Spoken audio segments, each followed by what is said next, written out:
computadora y arrancamos. Bueno, arrancamos con una mala noticia que quiero compartir con ustedes para desahogarme del coraje que traigo.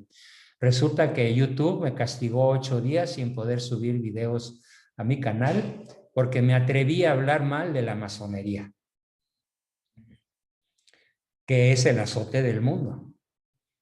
Y me salen ahí con la marranada de su video infringe nuestras normas de convivencia y durante una semana usted no podrá subir videos a su canal y si vuelve a hacerlo lo vamos a castigar 15 días.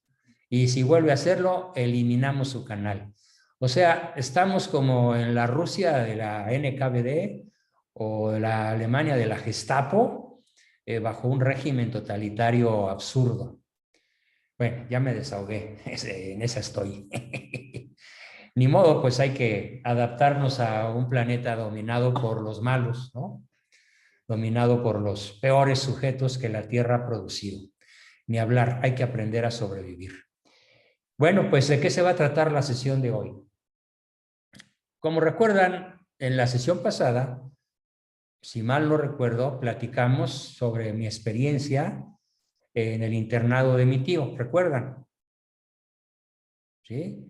Veo que algunas cabecitas dicen que sí se acuerdan, muy bien, de aquellos niños que no comían caricias, tiempo ni reconocimiento, aunque los tenían bien alimentados desde el punto de vista físico, pero se morían y se enfermaban.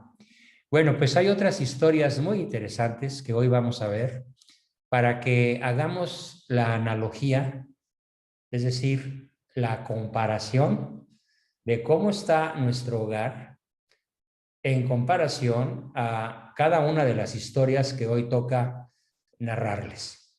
Para seguir entendiendo, bueno, todas estas historias, desde luego, están en mi libro de Solo quien se siente amado puede ser educado, que es el libro sobre el cual estamos desarrollando el taller en el cual estamos todos nosotros. Y digo nosotros porque cuando participo con ustedes, créanme, yo también aprendo muchísimo. Con sus preguntas, sus comentarios, sus dudas, etcétera. Y al solo estarme escuchando, me doy cuenta de que por ahí, en alguna ocasión, yo puedo haber incurrido en alguna de las fallas que critico o censuro en otras personas. Bien, entonces las historias de hoy tienen muchísimo que ver con lo que ya hemos aprendido que se llama hambres básicas, que se satisfacen con lo que también espero que hayan aprendido, se llama fórmula nutricional básica. Y la fórmula nutricional básica no es un bote que dice leche NAN, fórmula para bebés, no. Porque aunque el bebé, como mi nietecito que acaba de nacer el día 10, se alimente muy bien, por fortuna mi hija le está dando la teta de modo abundante, aunque él se alimente físicamente de manera sobrada, si mi hijita no fuera con él suficientemente cariñosa, con el tiempo que él necesita a esa edad tan tierna para estar con la madre, y si no reconociera constantemente su existencia, por mejor que comiera, ese bebé empezaría a marchitarse, empezaría a enfermarse y finalmente podría morir. Esto no se sabía hace 25 años, no se sabía. Es más, los médicos, cuando un bebé se moría en la cuna, de pronto amanecía muerto, le llamaban muerte súbita y le llamaban de origen idiopático. Entonces yo me burlaba mucho y les decía, ¿por qué le pusieron de origen idiopático? Pues porque son idiotas y no conocen el origen de la muerte súbita de muchísimos bebés en cualquier lugar de la Tierra. Bebés bien alimentados, ¿sí? Se morían de pronto sin aparentemente ninguna explicación. Fue cuando algunos psicólogos californianos, hay que reconocer que muchos de ellos vivieron y murieron en California, como el doctor Eric Berne, el doctor Thomas Harris, y algunos argentinos como el doctor Roberto Kertész y el austriaco Igor Caruso, que han sido, por así decirlo, mis maestros, aparte de otros que ahora tengo, porque ya todos esos se murieron, y se murieron mucho más jóvenes de lo que yo soy, porque al ritmo de ellos, pues yo también ya debería haber entregado los tenis, y pues Dios me quiere para algo, porque aquí estoy todavía. ¿Cuáles son las historias que les quiero compartir para que entiendan todos que nunca, a ninguna edad, ninguna persona deja de necesitar la fórmula nutricional básica las 24 horas del día? Es como respirar. Una persona saludable respira entre 18 y 22 veces por minuto. Y su ritmo cardíaco se puede mantener en un promedio global de 60 pulsaciones por minuto. Hay quien tiene menos, como los bradicárdicos o de corazón lento, como un servidor, que podemos vivir muchos años más que los taquicárdicos, que tienen un corazón muy rápido y que se desgasta mucho más a prisa. Pero en cualquier forma, comparamos el hecho de respirar o el hecho de comer o el hecho de beber, no es tan importante respirar, beber y comer como recibir CTR, como recibir caricias, tiempo y reconocimiento. Siempre me he burlado mucho, no de mala leche, sino de manera didáctica, para ver si así me entienden. Conozco vecinos acá en mi cuadra que le dedican mucho más tiempo a encerar su automóvil, ¿eh?, o a restaurar un auto viejo que a su esposa o a sus hijos. Está bien que tengan ese hobby, pero no a costillas de su familia, porque su familia languidece, su familia se enferma, su familia está neurótica, porque a pesar de que aparentemente sea una persona adulta, incluso hijos adultos que todavía estén cerca de los padres, si no recibimos, me acuerdo muy bien, mis padres murieron de edad avanzada y todavía a los 90 años que tenía mi padre, todavía cuando él me daba la bendición, era una emoción muy especial. Lo mismo cuando mi madre me daba la bendición con un abrazo. Era como comer el néctar de los dioses del Olimpo o de la gracia de Dios. De tal forma que quiero entonces, con las historias que voy a narrar, que les quede muy claro que no basta con comer alimentos, no basta con respirar el mejor aire y no basta con beber la mejor agua. Eso, para mantenernos saludables, es insuficiente. Insuficiente.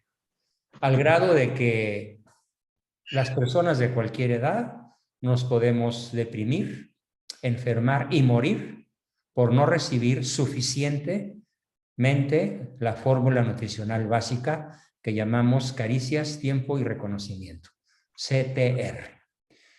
¿Cuál es la primera historia que les quiero narrar? Bueno, pues la primera historia, que está ampliamente contada en mi libro azul, que muy poquitos de ustedes han adquirido, lástima, se la pierden. Insisto, por favor, en la recomendación de que lo adquieran con Jorge. Todavía sobran por ahí como 6 de 10, según mis cuentas, pero no creo que sea diferente. La primera historia que les quiero narrar tiene que ver con la NASA. La NASA, la compañía gringa que está en Cabo Cañaveral y que lanza las naves al espacio, con o sin tripulantes. En la década de los años 70, sí, hace 50 años, un poquito después de que comenzaran los vuelos tripulados, por cierto, me acuerdo muy bien del primer astronauta, fue un ruso, Yuri Gagarin, que estuvo por allá dándole la vuelta a la Tierra a 400 kilómetros de altura. Regresó pronto, pero después empezó a haber más vuelos tripulados. Y en esos vuelos tripulados, Perdón, es que quiero ver.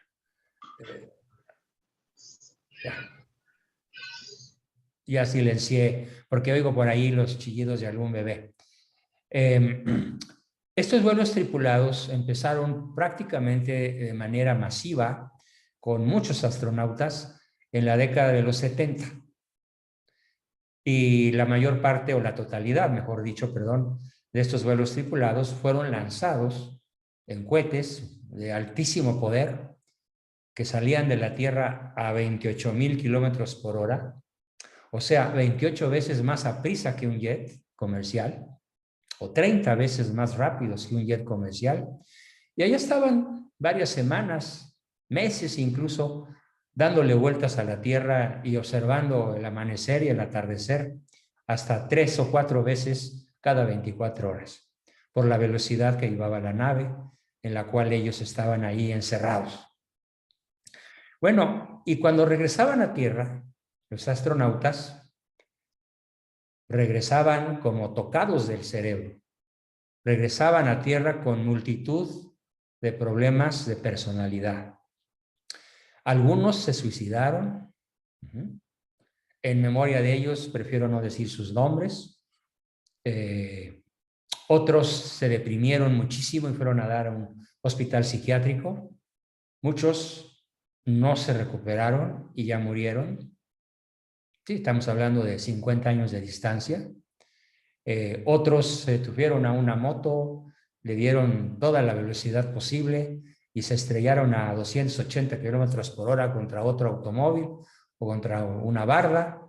Otros se volvieron drogadictos, otros se volvieron alcohólicos o drogadictos a la vez que alcohólicos. En fin, la vida de los astronautas americanos, rusos, japoneses, canadienses que estuvieron en el espacio fue un verdadero desastre, excepto el de uno, y no me van a creer de quién, de un mexicano que todavía está vivo, que se acerca a los 80 años y se llama Jacobo Neri Vela.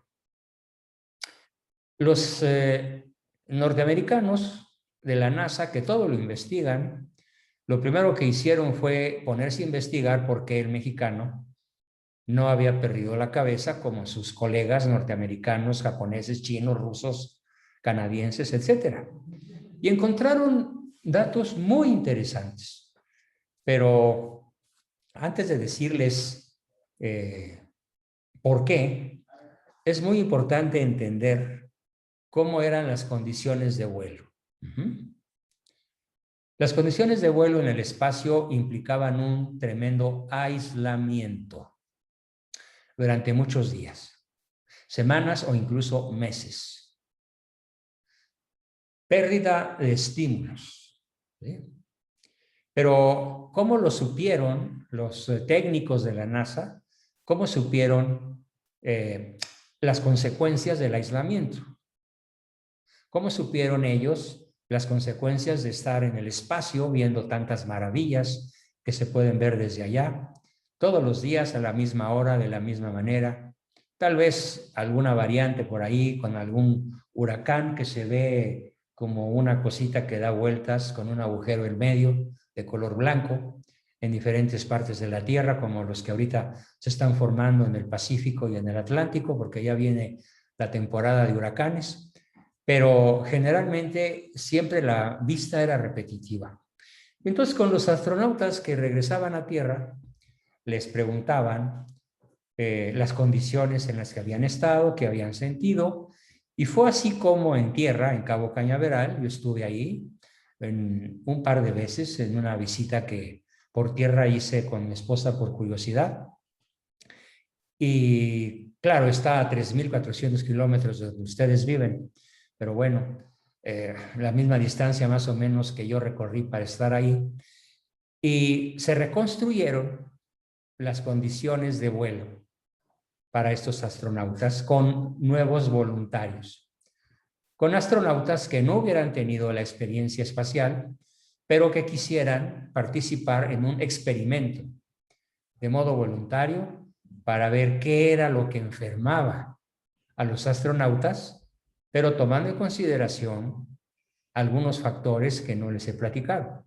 Por ejemplo, todos ellos tenían doctorados en física, en matemáticas, en astrología, en astrofísica, ¿sí?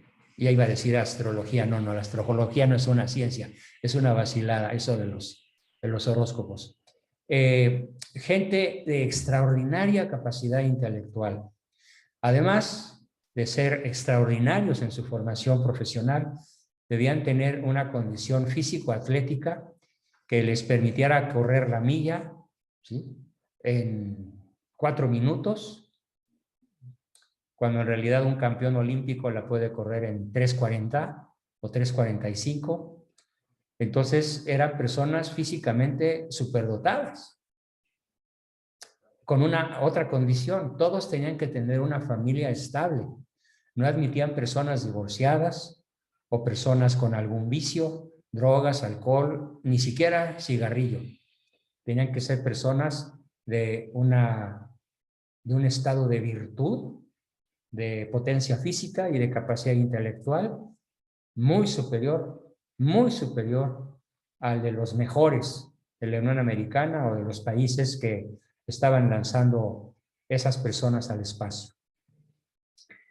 Y estas personas fueron metidas voluntariamente, ellos quisieron, ellos fueron introducidos a un lugar que está todavía en Cabo Cañaveral, ya no está en activo, es como un museo del espacio. Ese lugar se llama, en inglés, Sensorial Deprivation Room, que significa la habitación de la deprivación sensorial. La palabra deprivación quiere decir que muchas cosas, pero particularmente 6 cosas. Metido en ese cuartito no puedes ver nada más que pura oscuridad. No puedes escuchar nada. El silencio es aterrador. No puedes oler nada, ni la comida que comes, porque te la meten por una sonda. No puedes experimentar gusto por la comida, ni siquiera puedes sentir la comida cuando te entra, porque es absorbida por un tubito que va a dar directo al estómago. Ni el agua. No puedes sentir en la piel ni frío ni calor. No puedes escuchar los latidos de tu corazón. Y lo más tremendamente difícil, las personas metidas ahí estaban en estado de ingravidez, es decir, flotaban en el espacio. Y no se podían agarrar de algún lugar para recuperar la gravedad y poder caminar o moverse a voluntad, sino que metidos ahí flotaban, que era una de las experiencias de los astronautas más difíciles de soportar. Y bueno, fíjense lo que pasó. 8 horas después de estar ahí metidos, personas con este nivel de personalidad que acabo de describir, físico-atlético, profesional, ético, etcétera, familiar, a las 8 horas, estos astronautas que no estaban en el espacio, estaban en la Sensorial Deprivation Room, en la cámara de deprivación sensorial. Empezaron a sentir mucha angustia. Y por lo tanto, los latidos del corazón se aceleraron.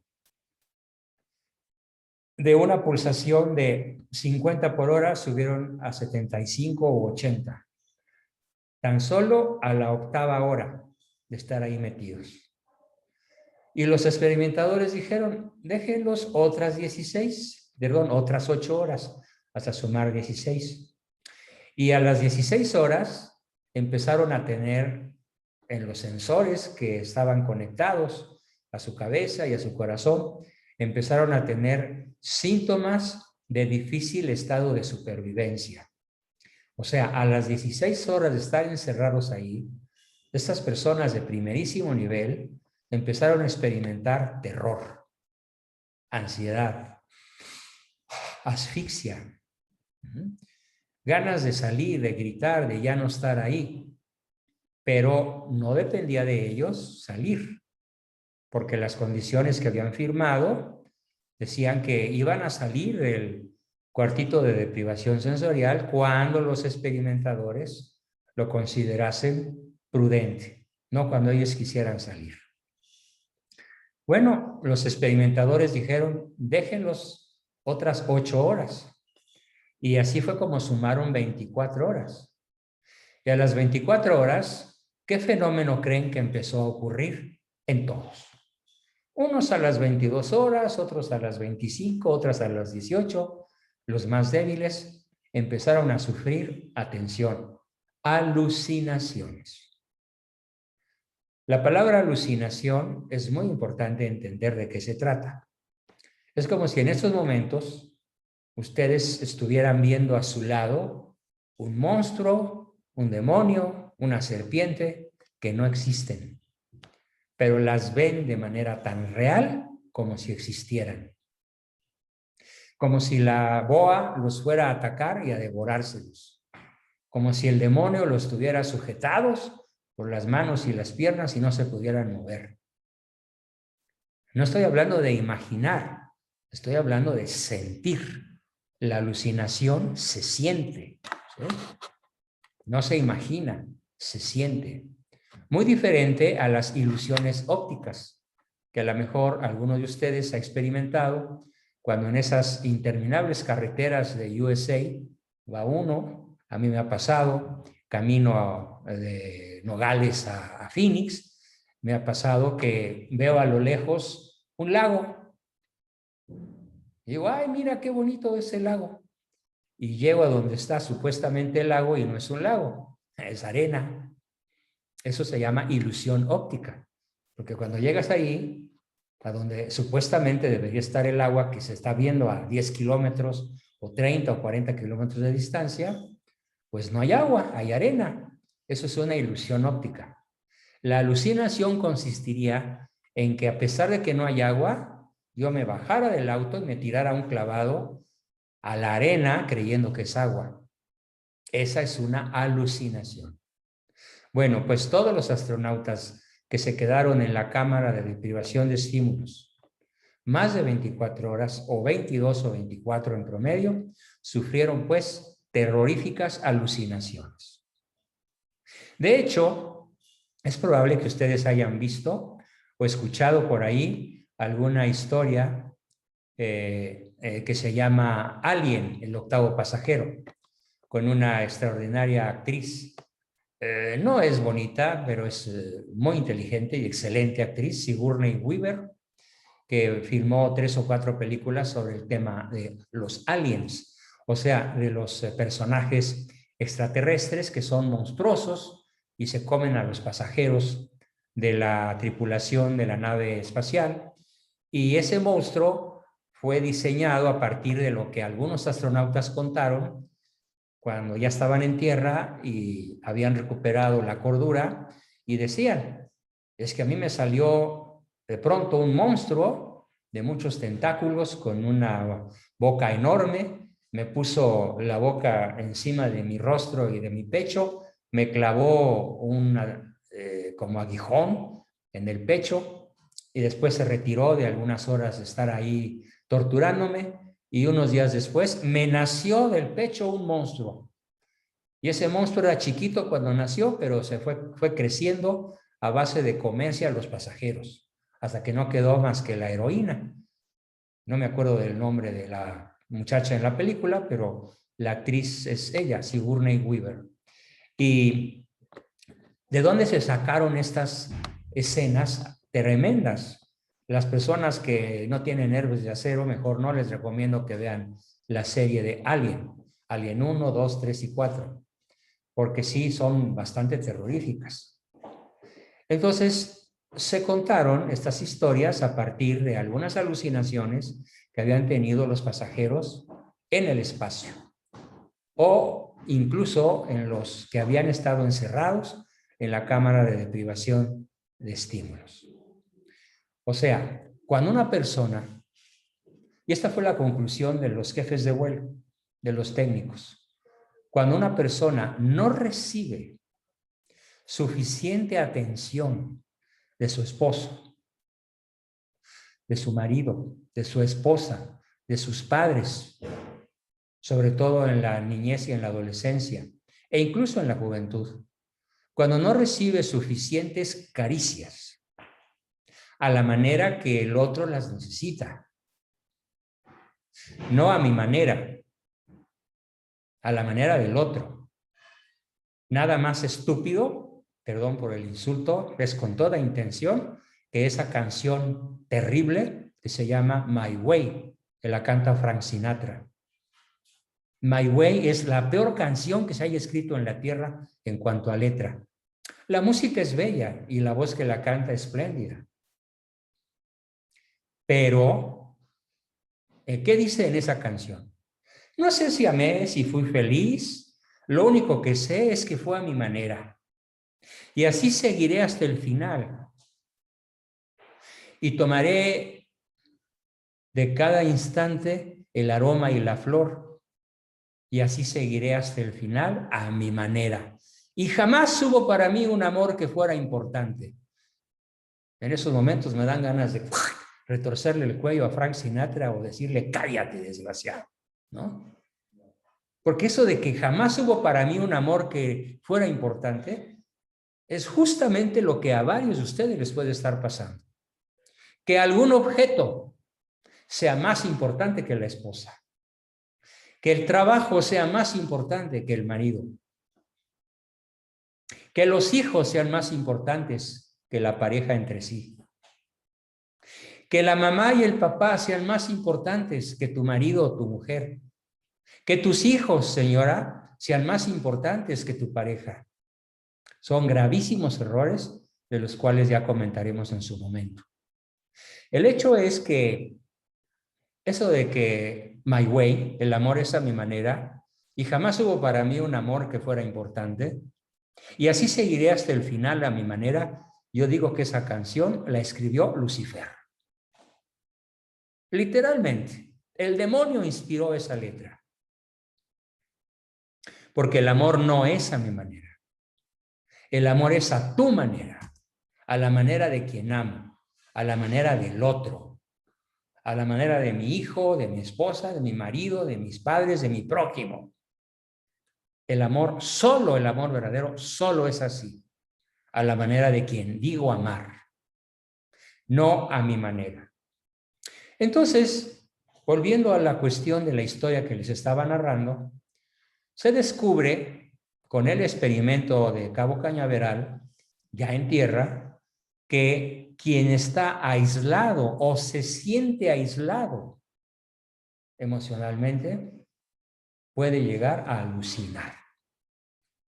¿Sí? Literalmente. Puede llegar a ver cosas que no existen. Puede llegar a sentirse profundamente traumada. Puede llegar a sentirse profundamente despreciado. Y aquí la palabra terminada en A o en O, es decir, puede aplicar a hombres y a mujeres. Y digo hombres y mujeres porque solamente hay dos sexos, enójese quien se enojare. Como anécdota curiosa, a un profesor español que hace un mes se atrevió a decir en el salón de clases de una universidad que solamente había dos sexos, lo corrieron de la universidad y de todo el sistema educativo español. Pero alguien se ocupó de reunir firmas, logramos reunir 50,000 firmas para que fuera restituido y lo logramos. ¿Sí? Lo logramos hace apenas 3 o 4 días. El profesor se llama Jesús, pero bueno, ese es un tema colateral. Entonces, repito el concepto. Una persona que no tiene suficiente caricias, suficiente tiempo y suficiente atención y reconocimiento por parte de las personas emocionalmente significativas en su vida. Ejemplo, una señora que no tiene el tiempo, las caricias y el reconocimiento suficientes por parte de su marido. Un marido que no tiene el tiempo, las caricias y el reconocimiento suficientes por parte de su mujer. O un bebé recién nacido. O un niño de 5 años. O un adolescente de 14. El riesgo es que llegue a perder la cordura mental, a desarrollar al principio una severa neurosis, una neurosis que puede encubrirse como una depresión. Incluso muchísimas personas sometidas a estas condiciones se suicidan. Se tiran de un quinto piso, se tiran al metro, toman cianuro o muchas pastillas que compraron en la farmacia indebidamente, o de alguna manera encuentran la forma de ponerle fin a la tortura, así lo dije, tortura, que es tener al marido ahí atendiendo más a sus objetos materiales que a mi persona. O al revés, a la señora que todo el día hace que hacer, que todo el día plancha, cocina, barre, lava, tiende, exprime, y tiene la obsesión por la limpieza y el orden de su casa, y el marido viendo televisión. Eso sí bien le va. Cuando no, el marido ya se consiguió a la secretaria como dama de compañía o alguna de estas contables, ¿no? Contable dance, ¿sí? Que pueden estar, por ejemplo, en Houston, en la avenida 57, y hay cola de autos para irlas a buscar, de kilómetros, y vienen de México a buscar a las contables, como les llamo yo burlonamente, ¿no? ¿Por qué? Porque en su casa la señora está ocupada de las cosas materiales, de la planchada, la lavada, la comida, ¿no? La sacudida, la acomodada, en esas casas en donde, les dije casas, no hogares, en donde impera la ley y el orden y todo rechina de limpio y de acomodado, pero el marido se está muriendo por falta de CTR, pero como el marido todavía tiene más o menos buen ver y anda por ahí de los 40, o un poquito más, un poquito menos, pues no se queda quieto y va a buscar en otro lugar lo que le hace falta en el suyo. Por eso hay por ahí una canción que dice, llegaste oliendo a leña de otro hogar. Pues sí, cómo no, aquí ni leña hay, ¿sí? Entonces, por favor, no estoy exagerando. Miren, voy a cumplir ya 78 años de vida, perdón, 60 años de vida profesional. Yo empecé cuando tenía 18, un 8 de diciembre, ¿sí? Va a ser este año 60 años. Muchísimos de ustedes o todo el grupo no había nacido. Es un grupo joven, hasta donde alcanzo a ver. Y tal vez, y sus papás eran niños. Y yo ya conocía estas cosas que me he dedicado a difundir. Y conforme fue avanzando mi experiencia profesional, cada día más, insisto, no le des a tus cosas materiales más importancia o más tiempo que el que le tienes que dar a tu pareja para evitar neurosis, psicosis, suicidio, adicciones, alcoholismo, desesperación, abandono, divorcio u hogar disfuncional. Y esto, ojalá fuéramos capaces de darnos cuenta de modo autocrítico. Como lo dice Judas cuando le pregunta a Jesucristo antes de entregarlo, ¿acaso soy yo maestro? Pues sí, vete a hacer lo que tienes que hacer, le dice el Señor, ¿no? Entonces, en vez de que te lo diga tu esposa, en vez de que te lo diga tu esposo, en vez de que te lo digan tus hijos, ¿por qué no enfocamos nuestra atención hoy, en esos momentos, a hacer un vigoroso ejercicio de autocrítica y decir, ¿acaso soy yo, maestro, el que le está negando a mi esposa, a mi marido, a mis hijos, ¿sí? Las suficientes caricias, el suficiente tiempo y el suficiente reconocimiento? Y estoy seguro que la gran mayoría del grupo va a tener que decir, sí, soy yo. Esto es muy dramático, porque probablemente la persona no se suicide, no se deprima y vaya al hospital psiquiátrico. Pero hay algo que sí le va a pasar. Cuando menos en el 90% de los casos, fíjense muy bien lo que les voy a decir. La persona adulta, de la edad de cualquiera de ustedes, que no tiene por parte de su cónyuge, hombre o mujer, la suficiente fórmula nutricional básica, es candidata para el cáncer. Para el cáncer. Porque el 95% de las enfermedades que se denominan con el nombre genérico de cáncer tienen un origen psicoafectivo, psicológico, emocional. Es muy difícil que una persona se enferme de cáncer por cuestiones estrictamente alimenticias o de algún otro factor. La inmensa mayoría, por no decir la totalidad, de las personas que se enferman y se mueren de cáncer, lo son, lo sufren, lo han adquirido por tragarse sus emociones. Por ese sentimiento terrible de soledad, que es tener al marido ahí, a un lado de la cama, roncando. O en algún lugar de la casa, haciendo carpintería, u hojalatería y pintura, o algún hobby maravilloso, sí, pero que le quita a su mujer o a sus hijos el tiempo que ellos necesitan para no generar cáncer. Y lo puedo decir porque, como se dice un poco en son de burla, if I said that the burra is parda, is because I have the pelos in the hand. Si digo que la burra es parda, es porque tengo los pelos en la mano. ¿Y cuánto tiempo me he tardado en juntarlos? 60 años. En la práctica de la consulta familiar, profesional, a tiempo o a destiempo. En niños, en jóvenes, en adolescentes, en adultos y en ancianos. Me choca decir eso de la barrabasada que se llama tercera edad, porque en ese caso pues yo ya estaría en la cuarta, ¿no? Bien, esta es la primera historia.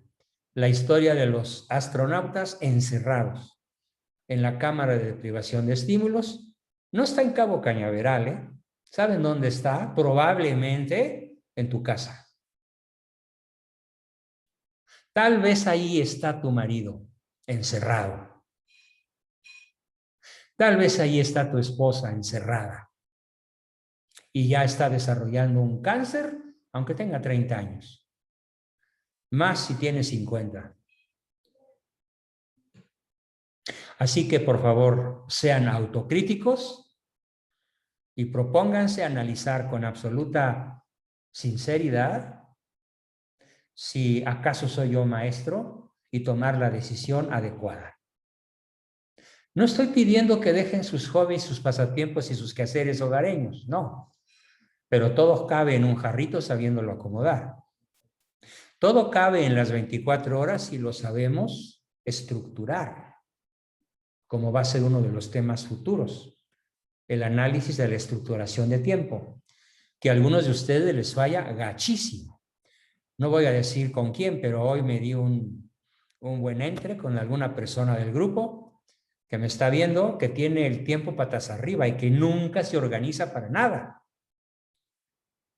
Y que hace sufrir a sus amigos, a su esposa, a sus hijos, por su tremenda desorganización en el tiempo de su agenda, que equivale a no dar tiempo suficiente de calidad y de frecuencia y de intensidad a las personas a las cuales se los tiene que dar. Como factor, ojo, de supervivencia. Como si estuviéramos hablando de agua, de oxígeno, de alimentos. Y como nunca a ninguno de ustedes los educaron desde chiquitos en esta tremenda realidad, que es la que vale la pena que conozcan en ese taller, que lo hace invaluable, invaluable, al grado que si yo cobrara $1 millón por minuto por estarme escuchando, ni así lo pagarían en el valor que tiene. Porque este tipo de conocimientos no se evalúa en dólares o en euros. o en pesos, se evalúa por su valor intrínseco. Son conocimientos que aplicados a su vida diaria, de manera intencional, aunque les duela al principio, pueden cambiar su vida para siempre. Para dar un salto cuántico, un salto maravilloso en la calidad de su existencia, en la calidad de la existencia de su familia, sea quien sea esta, incluyendo, por supuesto, como en algunos casos sucede, a los papás ya ancianos que nos toca cuidar en una enfermedad terminal o simplemente porque por alguna razón estratégica vivan con nosotros. También para ellos estoy hablando. Ellos también necesitan de nuestras caricias, de nuestro tiempo y de nuestro reconocimiento. Esto es tan especialmente importante y cierto que les puedo decir que mi primera experiencia profesional, en el sentido que lo estoy planteando, y que marcó mi vida para siempre, la tuve cuando yo tenía 9 años. A los 9 años llegó a mi casa mi abuelo paterno, que había estado huyendo de la persecución del gobierno masón contra los soldados cristeros. Él era el jefe número 1. Había estado huyendo por todo el planeta hasta que llegó a dar a mi casa. Y ahí se escondió los últimos años de su vida. Y llegó diagnosticado como esquizofrénico paranoico. Y tenía que tomar pastillas para controlar sus locuras, sus arranques. Y yo inocentemente lo acepté en mi cama, en mi cuarto, y combinaba mi ida a la escuela, que era de 8 a 3 de la tarde, y la mayor parte de las tardes me la pasaba con él, escuchándolo, platicando y oyendo, y ahora son mis libros sobre el tema, sobre todo en mi novela Desde el nido de la serpiente, con los relatos que él me hizo de la guerra cristera, relatos espeluznantes. Y un día mi padre, después de 2 o 3 años de estar yo conviviendo con mi abuelito, un día sí y otro también, me dijo: oye, Juan Bosco, noto que mi papá ya no toma sus pastillas. ¿Por qué será?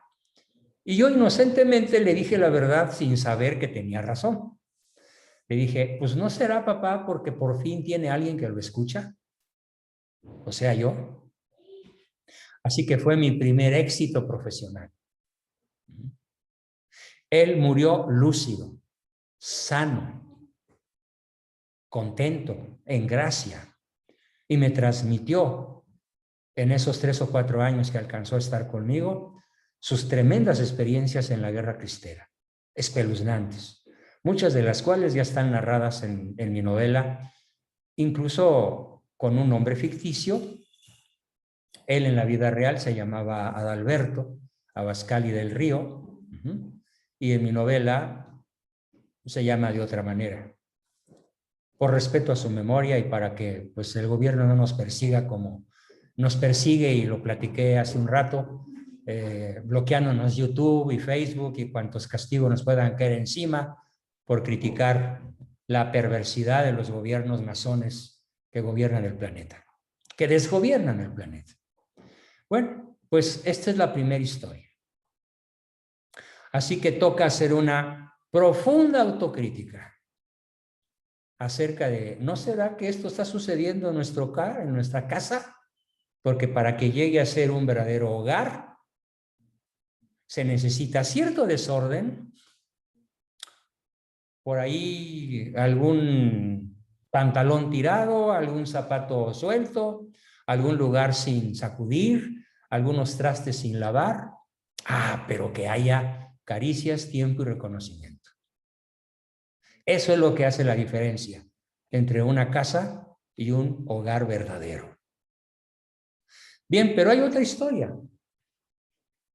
Aparte de la historia de los astronautas, hay una historia cuyos protagonistas son los ratones, ratones de laboratorio, no ratas de alcantarilla, no, ni ratones de esos que cazan los gatitos que aquí son el hobby de uno de mis nietos, cuyos maullidos probablemente lleguen a escuchar.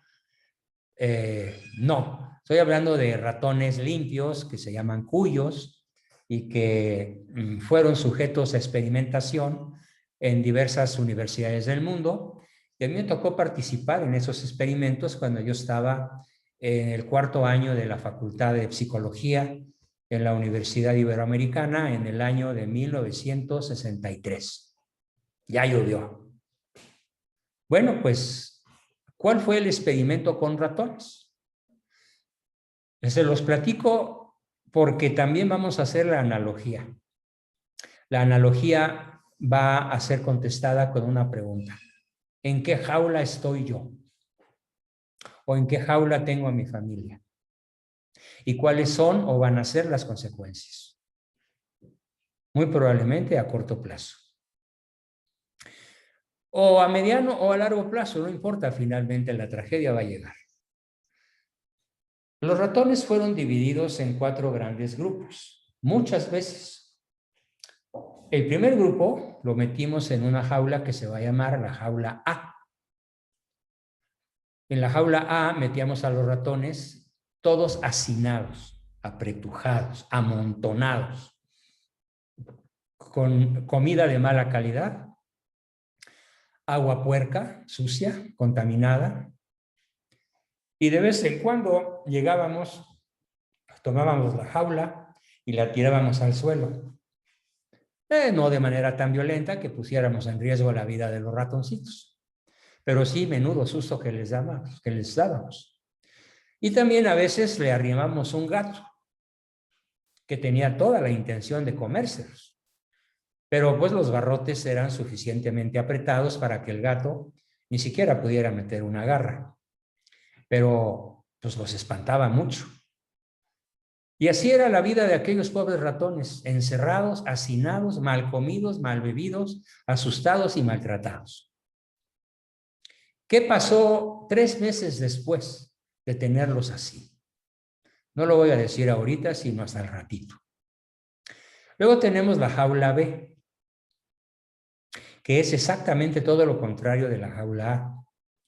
En la jaula B estaba nada más un ratón por jaula, uno solito, sin pareja, con la mejor comida, la mejor bebida, aire filtrado, queso holandés, ¿sí?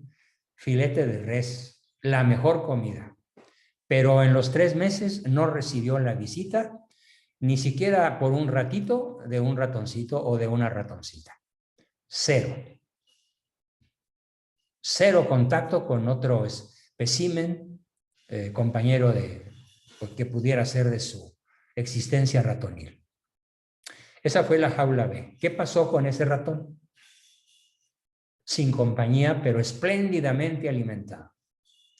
Luego tenemos la jaula C. En la jaula C, las condiciones eran de impredecibilidad. Había aproximadamente unos 10 ratones por jaula y el chiste era que ellos nunca supieran lo que iba a suceder. De pronto, la computadora que nos ordenaba las instrucciones, una computadora enorme y viejísima que ahora ocuparía este espacio, lo que ocupa un reloj inteligente, pero en aquel tiempo ocupaba 3/4 de 10 metros de largo cada uno, y la computadora nos decía, atáquenlos. Entonces los maltratábamos, ¿sí? Sin matarlos. Ahora prívenles de agua y los dejábamos sin beber un día. Ahora denles alimento en exceso. Ahí les dábamos todo lo que se querían hasta hartarse. Ahora quítenles el alimento por 3 días.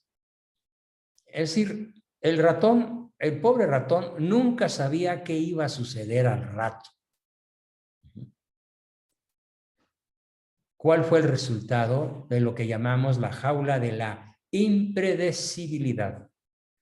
Es decir, los ratones no podían predecir qué era lo que iba a hacer el experimentador. Y al no poderlo predecir, sucedió algo con ellos. ¿Qué fue lo que sucedió? Lo diré en un ratito más. Y teníamos la jaula D. la jaula número 4, en la cual había unos 20 ratones en cada jaula. Tenían su comida 3 veces al día, a la misma hora, excelente aire para respirar, excelente agua para beber, reguiletes para jugar, laberintos para encontrar la salida, y todas las condiciones más favorables posibles, como en un hotel 5 estrellas. ¿Qué sucedió entonces con cada una de las jaulas? 3 meses después del experimento, que se repitió muchas veces, lo mismo en Moscú que en Nueva York, que en Los Ángeles, California, en Phoenix, Arizona, en muchas partes donde hay universidades serias, los experimentos con ratones se hicieron y se siguen haciendo para comprender mejor la conducta humana, o en general la conducta de cualquier ser vivo. Bueno, pues les cuento lo que pasó. En la jaula A, en las peores condiciones, los ratoncitos se multiplicaron. Estábamos asombrados. ¿Cómo es posible que se multipliquen en condiciones tan desventajosas? Con agua puerca, contaminada, con comida pésima, ¿sí? Con maltratos, con sustos dados por el gato o tiradas al suelo. ¿Cómo es posible que a los 3 meses sea tal la población, ¿sí? Porque los ratones se multiplican a una velocidad asombrosa, que ya no caben y teníamos que sacarlos para nutrir las otras jaulas? Entonces, el primer resultado de la jaula A es que el contacto entre ratón y ratón los fortaleció. Los hizo muchísimo más capaces de sobrevivir a las peores condiciones en las cuales estaban. Sobrevivencia, multiplicación y fortalecimiento. Nada más para que piensen lo que fortalece, lo que alivia, lo que alimenta el contacto con los seres amados en animales. Ahora imagínenselo en seres humanos. Por eso decimos que alimenta más una caricia que un bife a caballo. Un bife a caballo es un filete de 500 gramos, con 2 huevos montados encima, con mucho condimento. Es un platillo argentino que así se llama bife, ¿sí? Bistec. Y le ponen a caballo porque la forma en que ponen los huevitos es como una silla de montar. Bueno, pues produce más alimentación. Un beso, un abrazo, CTR, que un bife a caballo. Bien, jaula A. Jaula B. ¿Qué pasó con la jaula B? Bien alimentados, bien bebidos, con aire de absoluta calidad, pero solos. Todos se murieron, todos. Primero se deprimían, no querían comer, no querían beber, no querían jugar, no querían moverse, y al poco tiempo el ratoncito amanecía muerto. Motivo: el aislamiento. El aislamiento emocional mata a animales, plantas y humanos. Incluso con plantas se ha demostrado científicamente que si tú les hablas a las plantas, sobre todo a las plantas que tienes en el interior de tu casa, ¿sí? Y las tratas con cariño y las apapachas, las acaricias, les pones un nombre, aparte de regarlas, por supuesto, y de ponerles fertilizante. Si tú les hablas, si tú las acaricias, aunque sean seres irracionales, que no piensan, sienten y perciben como seres vivos tu cariño, y tu cariño de humano a planta las alimenta y las hace crecer más verdes, más duraderas, más hermosas, con mejor follaje, con mejores frutos, si es que son frutales. Así que piensen, si ustedes tienen a su esposa, a su marido o a alguien en la jaula B. Bien comido, bien bebido, le dan el gasto, vive en una buena casa, tiene televisión, tiene celular, tiene automóvil, tiene cuenta en el banco. Ah, pero ni perrito que le ladre. O el marido nada más llega a dormir como si fuera un hotel de lujo. O llega a ver televisión y hasta se pelea por el control. O le quita el control a la señora para ver lo que él quiere. Y no hay intimidad. No hay plática profunda. No hay contacto afectivo. Cada chango en su mecate, como dicen acá los rancheros. ¿Sí? ¿Qué sucede? Cáncer, enfermedad, muerte, depresión o abandono. Esa señora o ese marido, emocionalmente aislados, solitarios y abandonados, acabarán buscándose otra pareja. Uf, he visto miles, literalmente miles de historias de divorcio por este motivo. Es que no me pela, doctor. Es que no me hace caso. Es que acaricia más a su automóvil que a mí. Acaricia más a su rifle que a mí. Se la pasa limpiando el rifle, jugando al tiro al blanco, ¿sí? Haciendo que su colección de fusiles de asalto, que bueno, en Estados Unidos es una costumbre patológica, casi en cada hogar hay varios rifles de asalto, hay millones y millones, y por eso cada rato hay matazones, ¿sí? Muchas personas acarician más a sus armas que a su mujer, o a su marido, o a sus hijos, o a sus autos, ya sean nuevos o antiguos, no importa, son objetos materiales. Y si tú acaricias más un objeto material, si tú le das más tiempo a un objeto material que a tu cónyuge, déjame decírtelo en un lenguaje que todos entiendan. Cuando seas juzgado, Cristo no te va a reconocer. Porque como dicen todos los evangelios, al cruzar la raya, seremos juzgados en el amor. En el amor. Y en el desarrollo de los talentos que Dios nos dio. Pero sobre todo, como dice San Pablo, en la tarde seremos juzgados en el amor. Y si no fuiste capaz de darle de sobra CTR a quien debiste habérselos dado de manera oportuna, adecuada y eficaz, no pasarás. Cristo no te va a reconocer, porque es el único juicio importante. ¿Cuánto amaste de manera real, habitual, profunda e incondicional? Pero ojo, a la manera del otro. De tal manera que el otro diga, sí, me ama mi marido, me adora, me quiere, me es fiel, me tiene en un altar, soy su reina. Ese es el criterio. El criterio del prójimo, no el tuyo. No como esos machos, pues ¿de qué te quejas, vieja? Si te mantengo, si no te engaño con otra, si nada más trabajo como burro para ti, pues no basta. Es absolutamente insuficiente. Por eso la importancia que espero que todos entiendan para siempre en su vida de la fórmula nutricional básica. ¿Qué pasó en la jaula C? En donde los ratones no sabían cuál era la siguiente jugada del experimentador. Enloquecieron. Literalmente se paralizaron. Y aunque tuvieran enfrente el agua o la comida, no querían beber ni comer. Estaban aterrorizados, apanicados.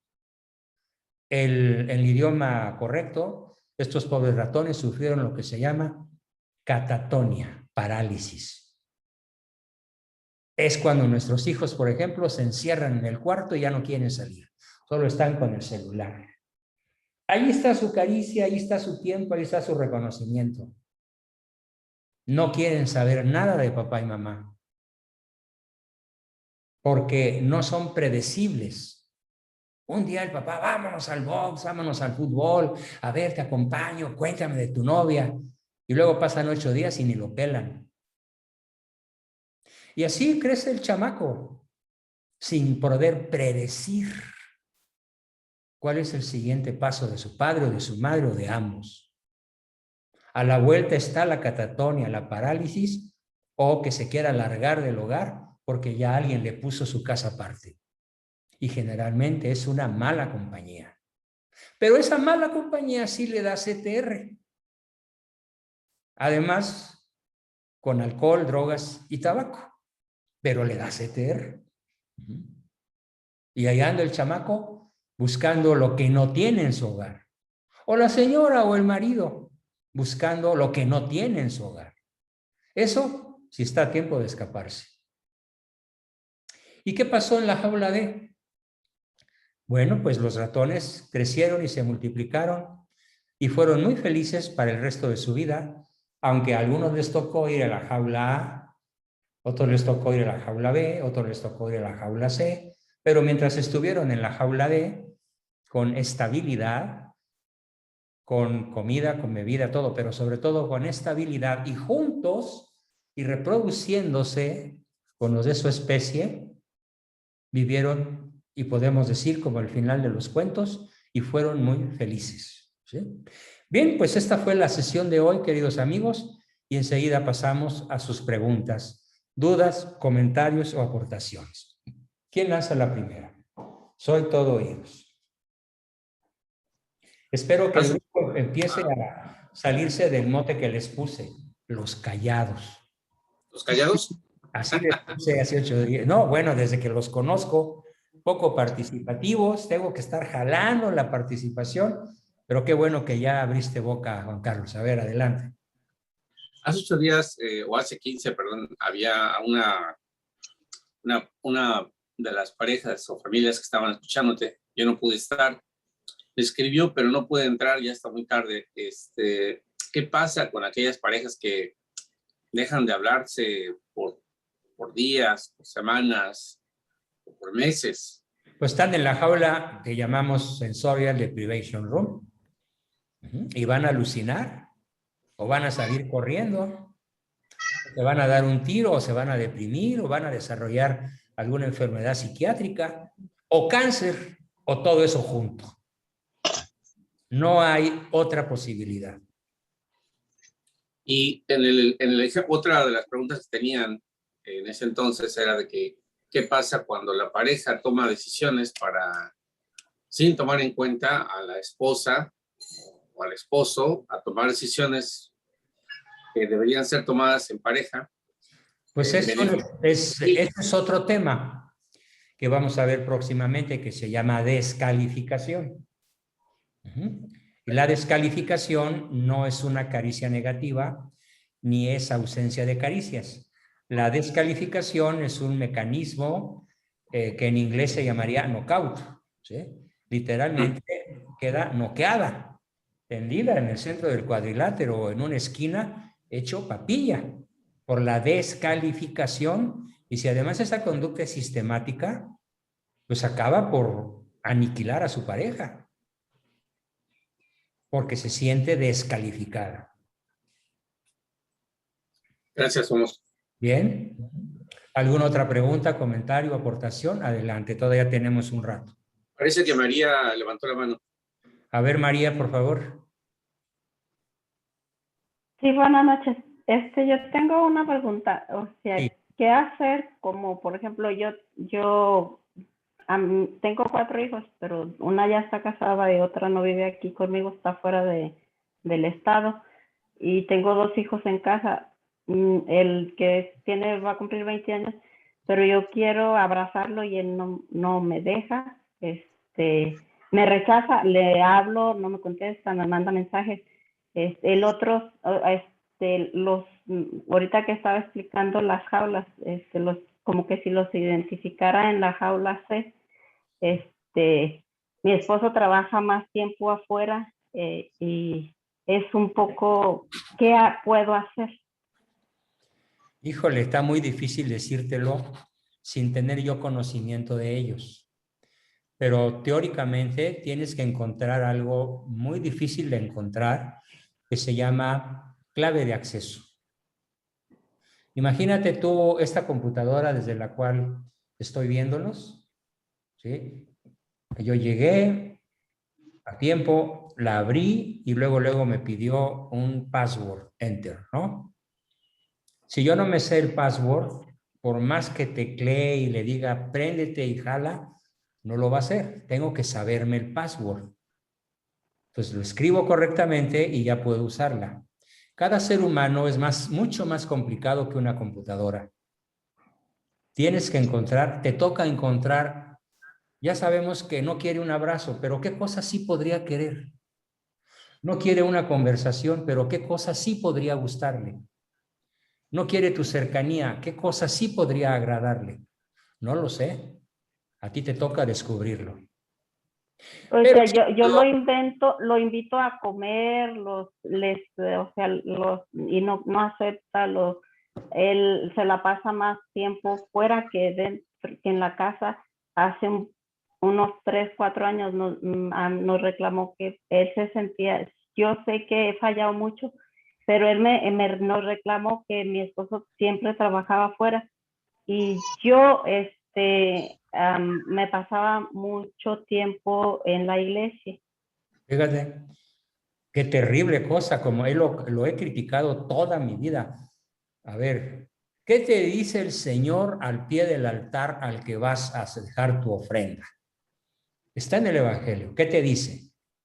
Que le pida perdón, y vaya Primero ve y que vaya reconcíliate. a reconciliar Primero con ve y los demás. reconcíliate con tu prójimo y después vienes a traerme tu ofrenda. Es un problema que observé muchísimo en Phoenix, en muchas familias, metidas en la iglesia de lunes a domingo y abandonada a su familia. Es literal, ¿eh? Si a mí me preguntara saber, que no lo voy a hacer, obviamente, dime 15 nombres, 15 apellidos de familias así, te los doy de volada. Aquí los tengo en mi cabeza. De personas que por andar, hay una expresión muy fea acá en México, la voy a decir sin ánimo de ofender, por andar de ratones de sacristía, perdieron a su familia. Dios no quiere que vayas a la iglesia si no has atendido a los tuyos primero. El buen juez por su casa empieza. El matrimonio es un deber de Estado con el marido y con los hijos. Entonces, si fallaste a tu deber de Estado, es muy probable que tu hijo tenga traumas muy fuertes desde su niñez. Y de ahí su rechazo tan profundo a todo lo que tú le quieras dar. No quiere comida, no quiere abrazos, no quiere conversación, claro.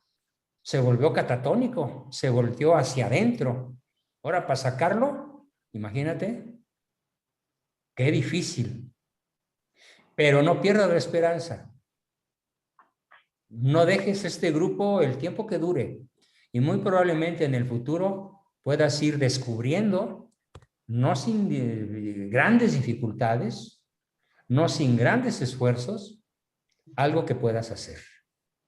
Porque, O sea, yo ya tengo tiempo escuchándolo antes de entrar a las clases y sí he tratado de cuando les hablo no alzar mi voz, bien, no enojarme, muy bien. Es y un buen cuando tengo la camino oportunidad lo abrazo y le digo que lo amo, que él es muy importante para mí, pero él sigue, en las mismas. haciendo. Ajá. Mira, les voy a explicar, aprovechando tu pregunta, les voy a explicar qué pasa con eso de las caricias, desde el punto de vista bioquímico, desde el punto de vista de lo que sucede en nuestras células del sistema nervioso central.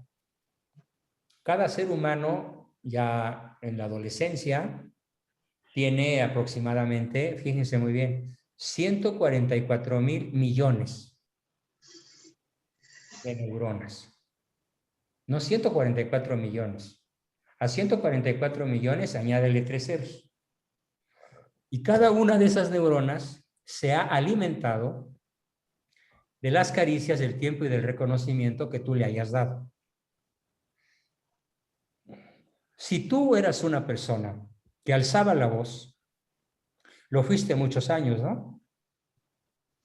Pues yo creo sí, o sea, sí, Sí. te lo acepto, Y sí. que Ajá. hablabas fuertemente, duramente, enojada. Sí. Muy bien. Eso Y mi sí. esposo más. Y tu esposo más. Muy bien. Peor, qué mal. O sea, los dos. Ujú. Ahora, si tienes por ahí una pluma, un lápiz y un papel, anota, por favor. Todos. Hagan unas cuentas que les voy a dictar. Si tú das una caricia bonita, que se llama caricia incondicional positiva, si tú das una caricia incondicional positiva, escribe un 1, un número 1.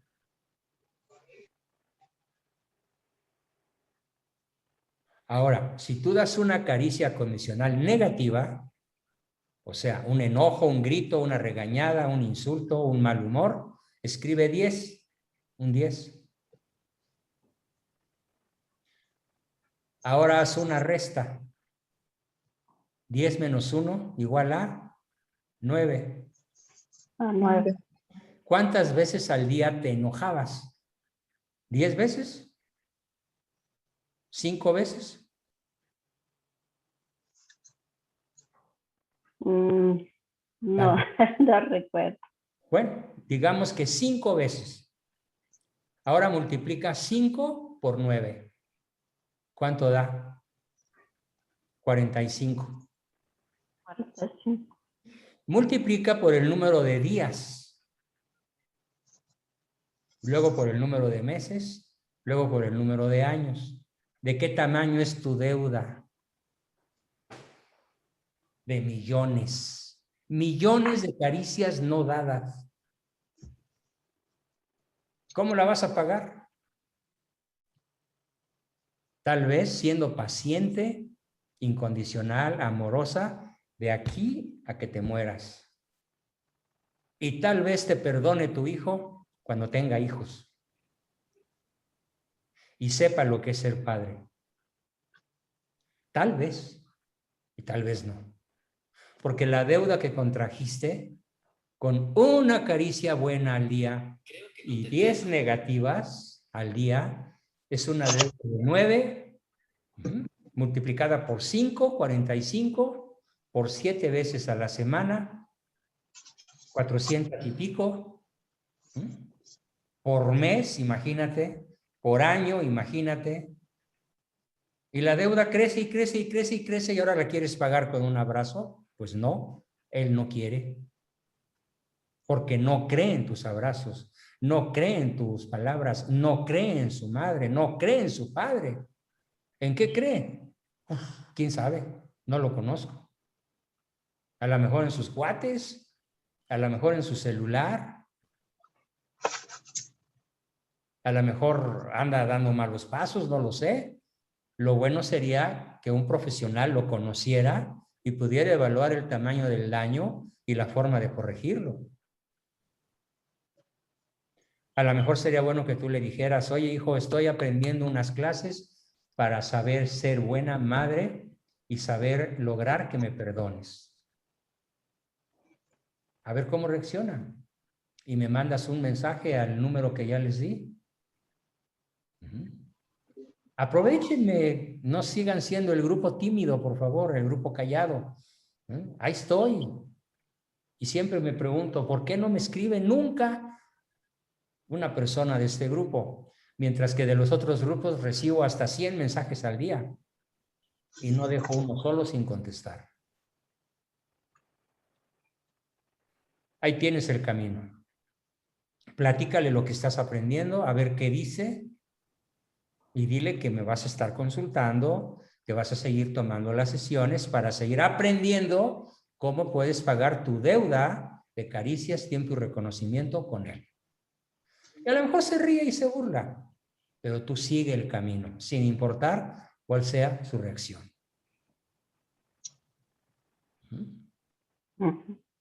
¿Bien? Muchas gracias. Gracias a ti, María. Levantó la mano Jorge, no, el señor adelante. Bueno, mi comentario a lo mejor no va a caer muy bien a muchas personas, pero yo pienso que a veces nosotros como hijos, me incluyo también, muchos son muy ingratos, o somos muy ingratos. en la manera de que, pues sí, nuestros padres a veces no nos dieron el tiempo, caricia, reconocimiento, nada de eso. Por ejemplo, yo, mi papá y mi mamá, mi papá era emigrante, siempre venía para Estados Unidos, toda su vida estuvo, bueno, desde que me acuerdo, él todo el tiempo venía para acá, estaba 6 meses, un año y se iba y hacía otro niño y se regresaba y así estuvo por todo, casi todo el tiempo, ¿no? Pero yo, por ejemplo, en mi caso, yo no le guardo ningún recuerdo a mi papá, siempre le hablo bien, lo quiero mucho, yo sé que él también me quiere, pero yo que digas, ay, que cuánto tiempo y caricias me dio a mí, pues no, o sea, no fue mucho, pero yo no le guardo ningún rencor. Correcto, Igual, pero aquí el problema no es con tus padres. Te invito a estudiar cómo eres con tu esposa. Si tú le das a ella suficiente caricia, tiempo y reconocimiento según ella, analiza eso. sí, no, perdón, o sea, el punto que quiero llegar es de que a veces los hijos, yo pienso que son muy ingratos, por ejemplo, como ahorita con la señora, pues lo que está diciendo ella, que no sé qué, como decía el otro día alguien, son como la edad de los hijos o los hombres de cristal, ¿no? Que La generación de cristal, estamos en la generación de cristal, sí, estoy de acuerdo. Entonces, por ejemplo, como yo, y yo lo he dicho, por ejemplo, todos mis hermanos somos igual con mis papás, o sea, no nos dieron todo el tiempo que queríamos a lo mejor, o que nos deberían de haber dado como padres, pero ninguno de nosotros odia a nuestros papás, o sea, siempre les hablamos bien, desde que yo me acuerdo de que éramos chiquitos y el papá y mamá, todo el tiempo ha sido un amor como si estuviera mi papá ahí las 24 horas del día. Acepto tu comentario, es No hay válido. mucho... Tu comentario es válido, lo acepto y lo aplaudo, pero ese no es el problema. Porque ¿qué es más importante en tu vida ahorita? ¿Tus padres o tu esposa? No, claro, mi esposa y mis hijos. Invariablemente para una persona casada, la persona más importante de su vida, el objeto más importante de su vida, la tarea más importante de su vida es el cónyuge. Acepto tu comentario sobre los padres, pero prefiero que apliques esta sesión a una buena autocrítica sobre cómo eres con tu esposa. Y ella contigo, por supuesto. Platíquenlo, analícenlo, piénsenlo, reflexiónenlo y apliquen la lección según se sienta el otro. Aquí no valen argumentos racionales, porque no estamos hablando de física, de filosofía o de matemáticas. Estamos hablando de emociones. Y cuando alguien se siente descalificado, cuando alguien se siente hecho a un lado, cuando alguien siente que un objeto es más importante que yo, es real, es verdad. Y vale la pena corregirlo según la necesidad de tu prójimo. Ese es el criterio, no solamente de un buen cristiano, sino de una persona de bien, de una persona honesta y que quiere que su prole sea una prole triunfadora y que quiere que su pareja sea feliz.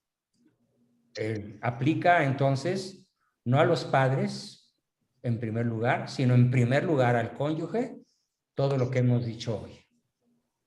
¿En qué jaula está tu pareja? Y me refiero a todos. Está en una habitación privada de caricias, tiempo y reconocimiento, como los astronautas del experimento.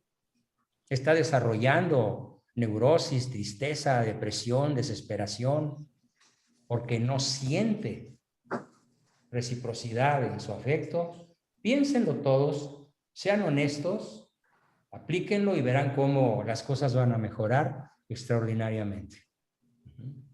Pero, ¿cuál es el punto de partida? La humildad. La humildad. Como cuando uno entra a la misa, ¿no?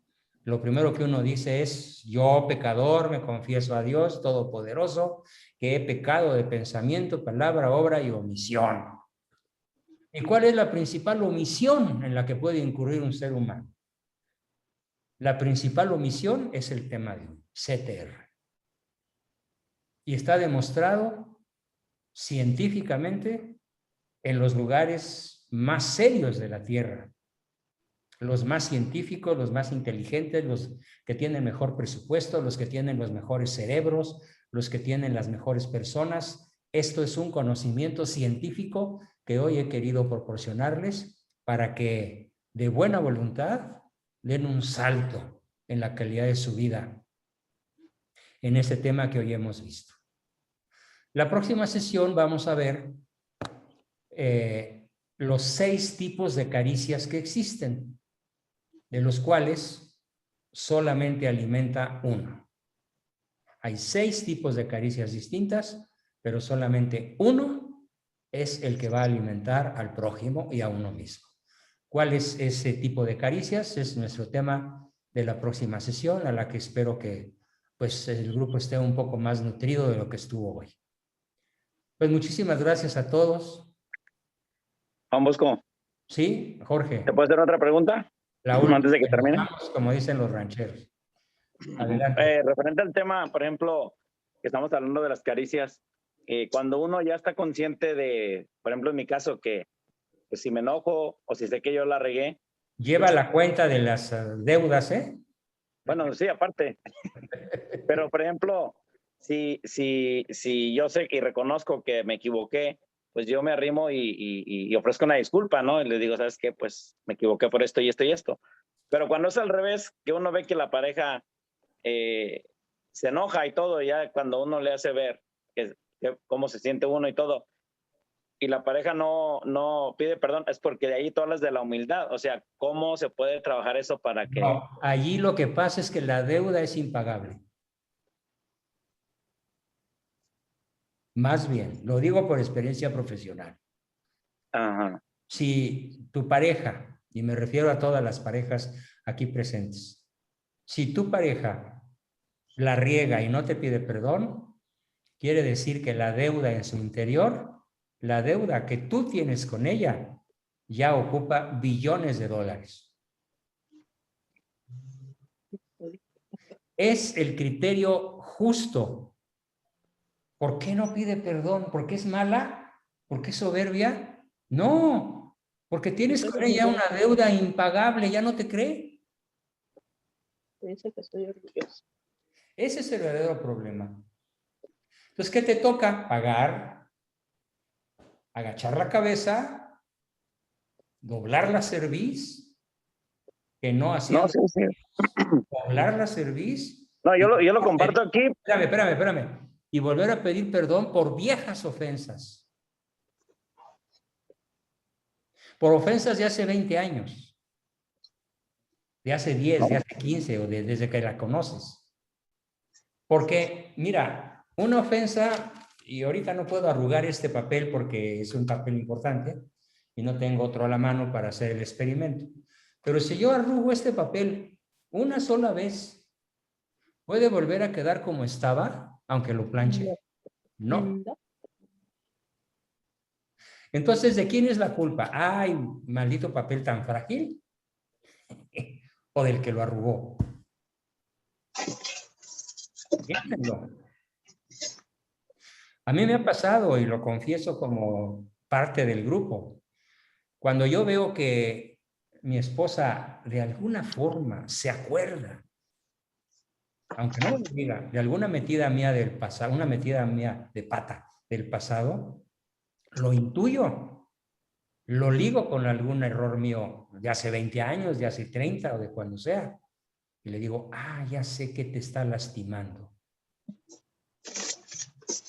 Y se le sale una lágrima, o se dobla de emoción, o lo afirma, y entonces yo le digo, no importa que te lo haya dicho 70 veces, te vuelvo a pedir perdón por aquella cosa que hice mal. No importa que ya te lo haya dicho 70 veces. Los seres humanos así somos. Claro que yo no exijo lo mismo. Porque el amor es incondicional. No, eso sí. Entonces, no pienses en que tu pareja, y me refiero a todos, no nada más a Vivi, tu pareja, ¡ay, qué soberbia que no pide perdón! No, piensa en el tamaño de la deuda. Y de modo heroico, ponte a pagarla. Pero ya, no hay otra salida, bonito. No, no, sí, por eso pero no, yo no Quiero, tengo. te aprecio, porque eres mi amigo, aparte de mi alumno, y porque lo he visto profesionalmente, no tenemos otra salida más que esa. No, yo lo acepto y si no eras por tu ayuda, yo creo que la cosa estaría peor. Por eso es que te preguntaba, porque pues yo sí con eso agacho la cerviz y digo, pues bueno, hay que seguir en Sí, ese camino de ir pagando la deuda. pero de modo explícito. O sea, hay que tomar la iniciativa en la petición o en la oferta de ese perdón. Mira, sobre todo las mujeres acumulan las ofensas por razones de orden neurológico con mucho más profundidad y más tiempo que el cerebro varonil. El cerebro masculino prontamente desecha las ofensas. El cerebro femenino no. Bueno, así nos hizo Dios. Ellas tienen otras cualidades superiores a las nuestras, como varones. Pero en términos de vulnerabilidad a las ofensas, el cerebro femenino es más vulnerable que el masculino. Científicamente comprobado. Yo puedo hablar en este tono que estoy hablando. Y puede ser que para mi esposa o alguna de mis hijas me puedan decir, papi, baja la voz, estás gritando. En cambio, mi hijo no me lo va a decir nunca, porque él no siente que esté gritando. ¿Por qué? Porque su cerebro encaja los estímulos de otra manera. Es mucho más resistente en ese sentido. Las mujeres son, como decía mi padre sapientísimamente, por esta razón a la mujer no se le debe de tocar ni con el pétalo de una flor.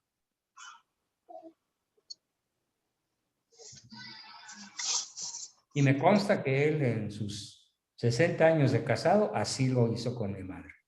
Algo verdaderamente extraordinario. ¿Sí?